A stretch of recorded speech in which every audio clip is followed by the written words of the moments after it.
موضوع كنت عايز اقول لكم عليه مهم جدا. هو في حاجات في حياتنا اليوميه معتاده لما نيجي نقولها بالانجلش فمش محتاجه الموضوع ذا وماي. زي ذا وماي دول اتهروا، يعني البرومه كلتهم من كتر ما هم يوميين. يعني بمعنى لما حد يقول انه مروح مثلا ما يقولش I'm going to the home أو I'm going to my home. هي go وهوم بس. اوكي going home، قاعد في البيت staying home، راجع البيت coming back home. اوكي في عندك مثلا واحد يروح ينام go to bed، خلصت. بعدين في خطا شائع جدا يقول لك مثلا ايه، اتفرجت على التلفزيون ونمت، فيقول لك I watched television and slept. يعني في الانجليش لو قلت كده هيتفهم ان انت نمت وانت بتتفرج على التلفزيون. لازم go to bed برضه. اعمل في جول اللي انت عايزه بقى، خليها went، خليها going، خليها will go، بس go to bed. اوكي دي نقطة مهمة جدا، مش to the bed، to bed الموضوع بنتكلم فيه. نقطة بعد كده بالنسبة للوجبات، في خطأ شائع يقول لك ايه، انا هفطر، فيقول لك I will take my breakfast، فتحس ايه هاخد فطاري محدش ياخده مني. لا، هي have breakfast.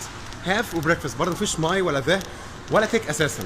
اوكي يبقى have breakfast، have breakfast مش breakfast، breakfast لان الكلمتين لازقين في بعض بيبقى النص الاولاني اقوى. breakfast كبر البريك وصغر الفاست، زي مش باسورد ولا فيسبوك، هتبقى ايه باسورد فيسبوك.